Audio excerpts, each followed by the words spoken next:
Section 1. You will hear a man telephoning to ask for information about swimming lessons.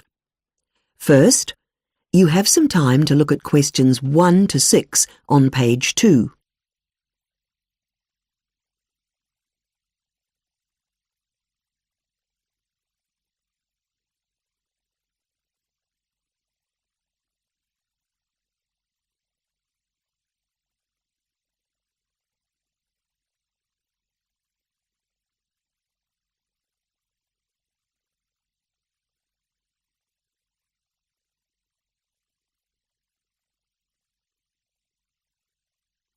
You will see that there is an example that has been done for you. On this occasion only, the conversation relating to this will be played first. Hello, City Swim School. Oh, hello. I wanted to ask about swimming lessons. That's in a class, not individual. Right. Well, we do group lessons at various levels. To start off with, we have what we call the Water Babies class. The first class is called Water Babies, so babies has been written in the space. Now we shall begin. You should answer the questions as you listen, because you will not hear the recording a second time. Listen carefully and answer questions 1 to 6. Hello, City Swim School. Oh, hello. I wanted to ask about swimming lessons. That's in a class, not individual. Right. Well, we do group lessons at various levels. To start off with, we have what we call the Water Babies class. That's for babies of 3 months and over. Really? As young as that? Yes, that's really the best time to start. Right. Well, we do have a baby, so I'll make a note of that. What do they actually do in the lessons? Well, the main aim is just to familiarise them with the water so they feel at ease there. They get the children to enjoy themselves. They have lots of toys and things they can use to play with in the water. Right. And how much do the lessons cost? They're held on Tuesday mornings, and each lesson costs £3.80. It's not really a course as such. OK. Well, I'll talk to my wife about that. But I was actually ringing about lessons for me. OK, so are you a beginner? Not exactly, but I'm not very good. Well, the beginners' classes are really for people who don't have any experience of swimming. They aim to teach you techniques for breathing in the water, and they get you to do things like put your head underwater and open your eyes. OK, I can do that. And by the end of the course, they aim to have you swimming 5 metres. I think I can probably just about do that. OK, so you'd be better in the intermediate class then. That's where you learn the main swimming strokes, front stroke, backstroke and so on. What about diving? Yes, they'd teach you how to do that. And you'd also do some underwater swimming. Not with a tank or anything? Oh no, not scuba, just ordinary underwater swimming. And in the intermediate course you also look at water safety, both in the pool and when swimming in other places. OK. Well, that sounds the right level for me, I think. So how much does that cost? £61 for a course. That's 10 lessons. Can you tell me a bit more about the class? How many people would there be in it? Well, the intermediate class is usually around 8 to 10. That's what we aim at, though occasionally it might go up to 12. OK, that sounds quite a reasonable size, not too many. And the class is for adults, is it? Yes. OK. And just out of interest, is there an advanced class? Yes, they focus on developing more efficient swimming techniques and on working on your speed. And they also prepare you for competitive swimming. OK. No, I think I'd want to start with the intermediate one, really. Before you hear the rest of the conversation, You have some time to look at questions 7 to 10 on page 3.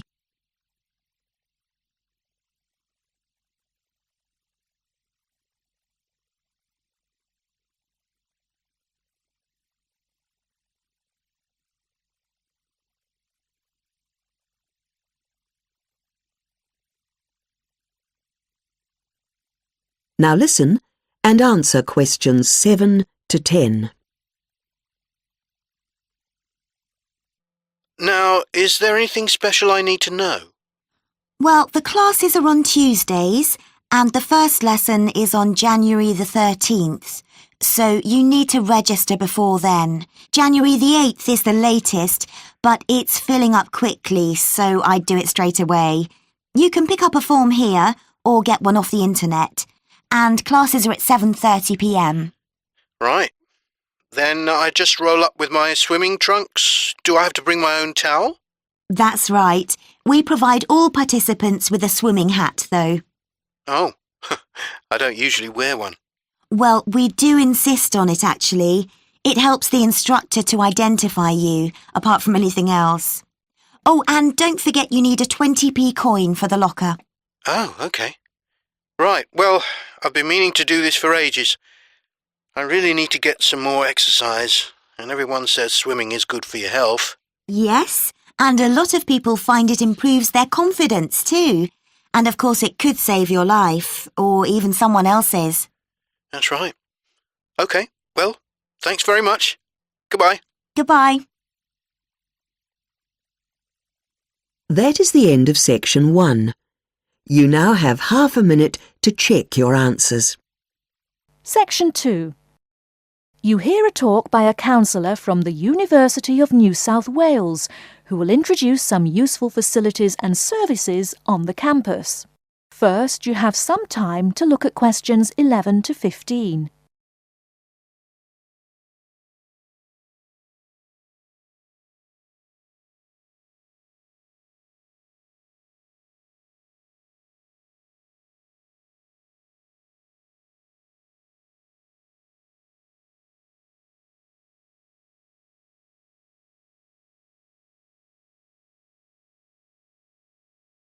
Now, listen carefully and answer questions 11 to 15.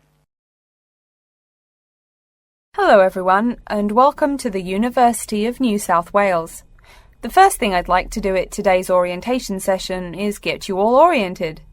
That means tell you the location of some useful facilities and services.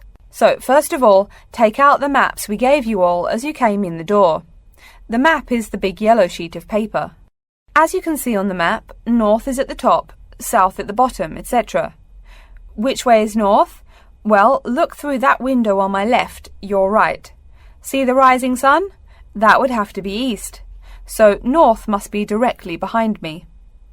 Now, we're at the campus main gate. The recreational facilities are on my right hand, and its opposite is the student centre. No questions? Good. Pretty easy, right? Okay, did everyone eat breakfast at the student food service this morning? Was the food good? Yes, I am joking. I've eaten there too. So, after a meal like that, you must be eager to go to a doctor, right? Well, I have good news for you. The Student Health Centre is located about half a kilometre straight north of here. Look on your maps. You see the street on the east side of this building? Ned Kelly Avenue? Just follow that about 500 metres and the health centre will be on your left at the 3rd cross street. Now, I know you all just got here, so you must be wondering how to tell your folks you've arrived safely, how much you miss the dog, and how you already need more money. If you don't have an iPhone, you probably are wondering where to find a computer. Well, I have good news. If you go straight out of its door and walk down the garden street, you'll see the internet unit on your left side, just next to the gym. The hours are posted on the door and the computers are free, but you must bring your student ID card with you. Like I tell everyone, if you need help with anything, you can probably find right here in the student centre. Do you see the 4 buildings there between the student centre and the library? Those are the dormitories. The men's dorms are the 2 on the south, The women's the two on the north. Okay, I'm sorry to have to tell you, but the university has been doing a lot of repairs and remodelling, and it's not all done yet. So there may be some small problems with your dorm rooms. Maybe the window doesn't open. Maybe an air conditioner is missing or does not work. If there are any problems, you can go to the complaint office, which is right beside the teaching building between the Parker Street and the Cramer Street. Just tell them your problem, and they should have it fixed by the time you graduate in 4 years. I'm joking, but please be patient. There are a lot of little things they need to take care of. Tired of the school food? No? Give it a week. Or maybe you just need a place to get coffee in the wee hours of the night during one of those marathon study sessions. Either way, you definitely have to check out the little cafe just past the women's dormitories. They've got free Wi-Fi, so a lot of students saddle up with coffee and a bagel for hours on end to get work done. Before you hear the rest of the talk, you have some time to look at questions 16 to 20.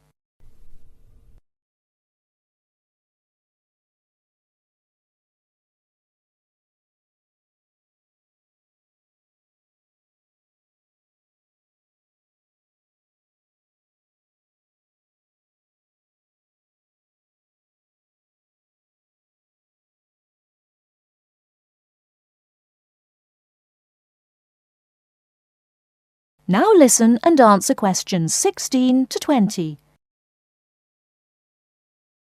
As for the dorm rooms, I have some bad news and some good news. The bad news is the rooms are small and you'll probably be sharing space with at least 3 other students. The good news is that each room has its own bathroom. What's good about sharing a bathroom with 3 strangers? Good question. Okay, call it bad news and worse news. Hey, maybe try this for good news. Each dorm has a kitchen. If you want to make snacks or meals, you can do it there.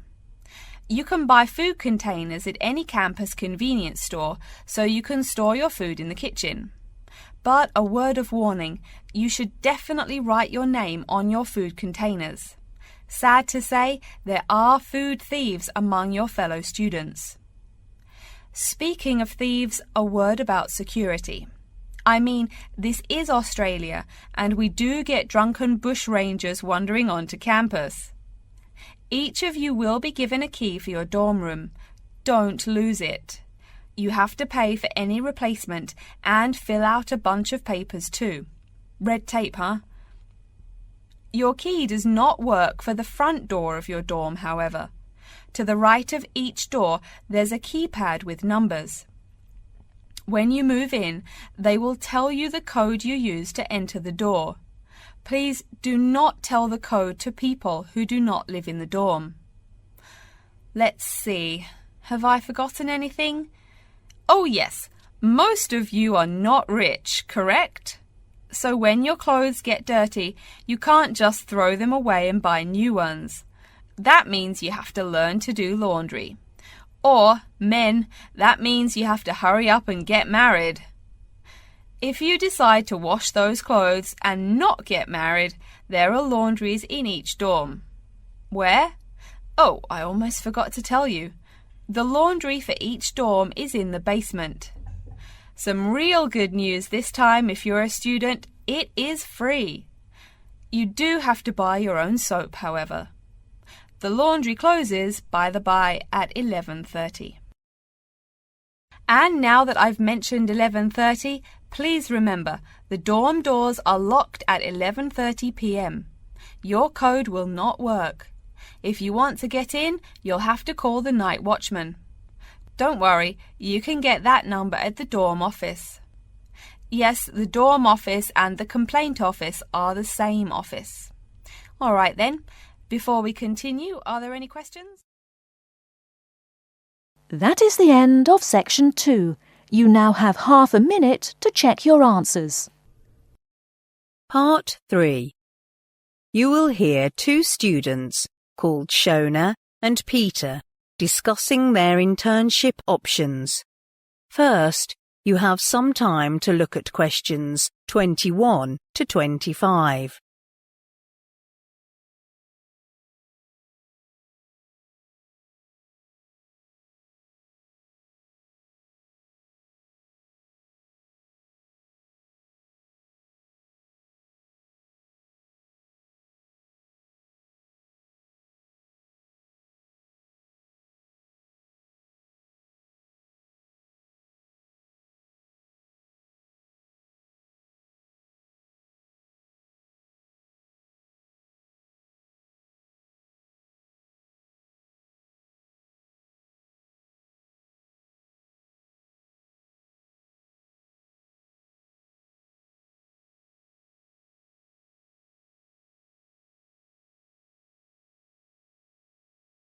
Now listen carefully and answer questions 21 to 25.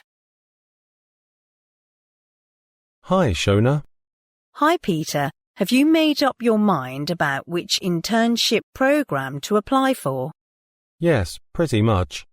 I'm entirely at a loss. I mean, there are so many good ones.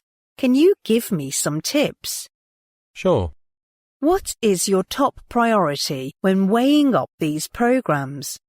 Well, I guess I'd go for ones that can help me with the skill set I lack for my future career.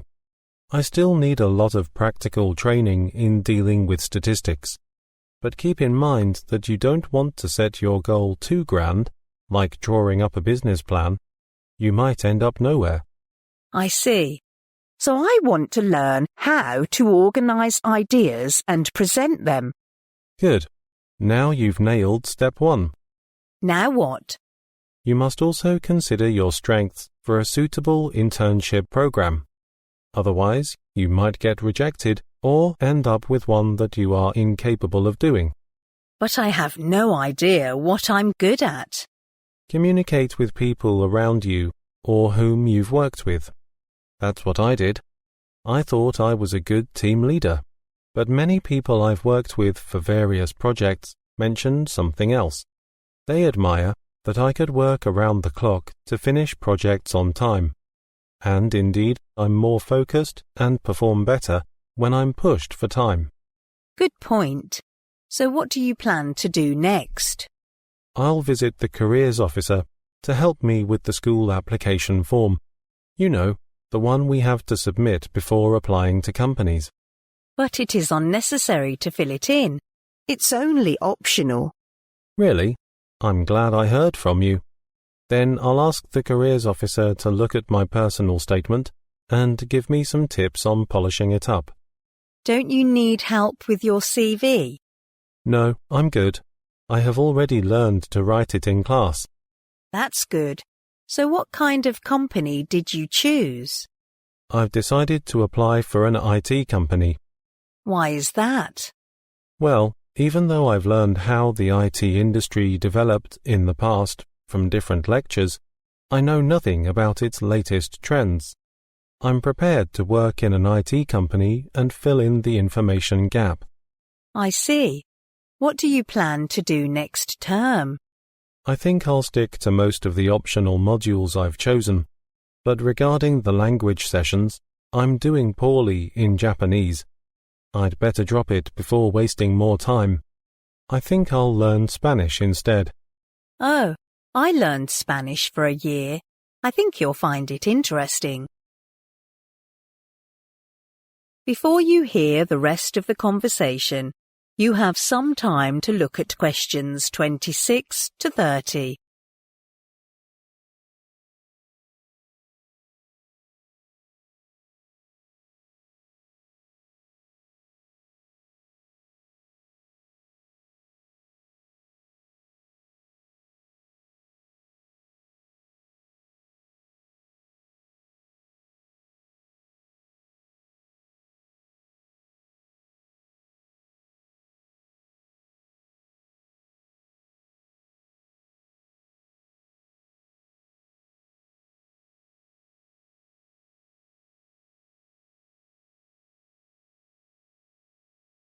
Now listen and answer questions 26 to 30. Do you know what job opportunities these companies offer interns? I've searched online and browsed some of the schemes. Do you know SCIC?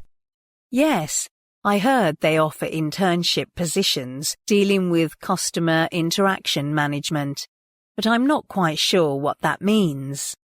Well, the position offers the chance to become fully aware of customer value and keep in touch with customers to keep them highly engaged and satisfied.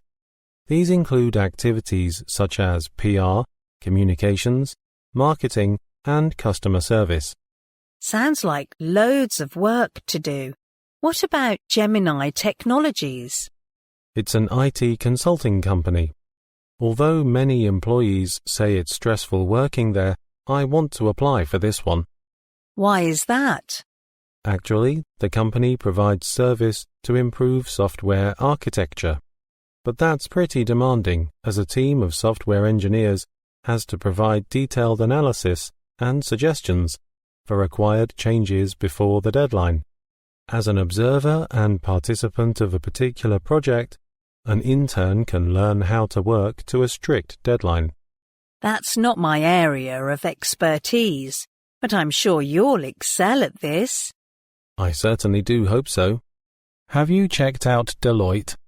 Of course, that's a renowned accounting firm, and thus its internships offer excellent learning experiences in this regard. You know, things like examining a company's financial statements, the income statement, balance sheet, and cash flow statement.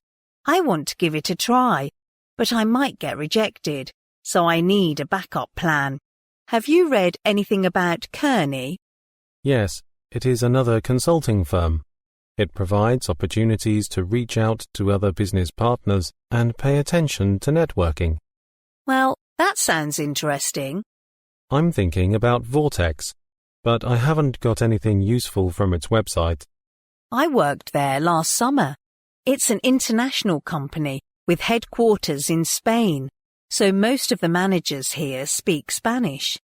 Thanks to the internship experience, I became fluent in it. Right, that's not for me. That is the end of part 3. You now have half a minute to check your answers to part 3. Section 4. You will hear part of a lecture about oxytocin and trust. First, you have some time to look at questions 31 to 40.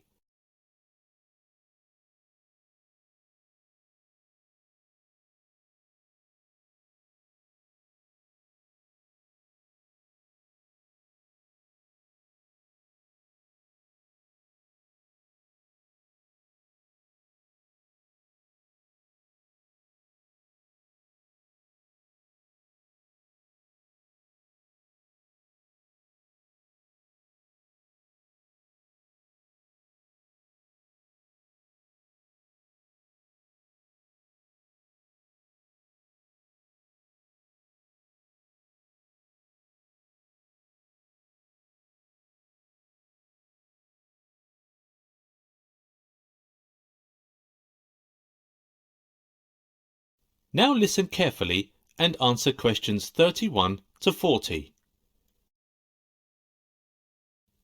The development of trust is an essential social tool, allowing people to form productive and meaningful relationships, both at a professional and personal level. Trust is indispensable in friendship, love, families, and organizations, and plays a key role in economic exchange and politics. Much recent evidence indicates that trust contributes to economic, political, and social success. When we make contacts with strangers, such as doing business with the clients who we meet for the first time, our trust in them can only rely on their kindness. So, from our own judgment or the comments from other people, we can have a rough idea if the stranger is trustworthy. Trust is important because it is the basis around which all human relationships evolve.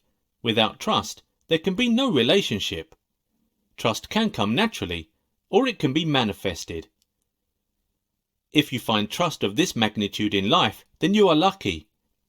Also, You can always count on them to protect through all, if not most, of life's perils. Trust is important because if you don't trust someone, then they are not available. Believe it or not, reducing the chance of suffering from poverty is to understand trust, because when you trust other people, you can have more support and resources. However, our ability to trust others varies from individual to individual, just like different people's ability of recognizing a person's face is not the same. Bonds of trust are also extremely fragile. A single act of betrayal, such as a marital affair, can instantly erase years of trustworthy behavior. The consequences of such breaches in confidence can be disastrous, and not only for a relationship. The study demonstrates how oxytocin can facilitate social interactions after trust has been violated, by potentially lowering defense mechanisms associated with social risks and by overcoming negative feedback that is important for adapting behavior in the future. Luckily, oxytocin in our body has the ability to inspire trust in and among people. This chemical is released whenever interaction happens between people.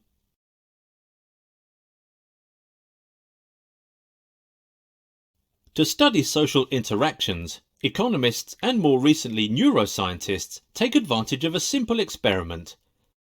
Two participants play the so-called trust game. The first participant is faced with the decision to keep a sum of money or share it with the second participant, who has no obligation to give the money back. He would get more money if the second person returns it. In this game, the first person is left with an important social dilemma: to trust or not to trust. Although it is more profitable to trust, doing so leaves the investor at risk of betrayal. Trust is not something that naturally occurs when two people meet for the first time. It involves a process. One person has to show the quality of being trustworthy to the other person. This can be achieved by certain behaviors and communication. Therefore, trust is conditional. People should not take it for granted. Oxytocin does not only exist in human beings. Animals also have this gift, and it can be seen when they have cooperation with each other. Oxytocin in monkeys, for example, allow them to work together to find food and to fight against enemies. The Nash equilibrium's game theory: the first participant will make the best decision he can, with no expectations that the second participant would change his decision. The second participant will do the same. So, the outcome depends on the decision of the other person. This game is similar to the one we just talked about. The oxytocin level doesn't stay the same in a person's body. Studies have found that people who are under a lot of stress would have higher levels of oxytocin. Oxytocin causes a substantial increase in trust among humans, thereby greatly increasing the benefits from social interactions. It's also noted that the effect of oxytocin on trust is not due to a general increase in the readiness to bear risks. On the contrary, oxytocin specifically affects an individual's willingness to accept social risks arising through interpersonal interactions. To sum up, oxytocin is like a kind of social glue that is helpful in social bonding. Further research is needed to explore oxytocin and trust, and how this hormone can be used to strengthen our trust in others and even treat mental disorders that specifically relate to deficiencies in social behavior. Next, we're going to talk about... That is the end of section 4. You now have half a minute to check your answers.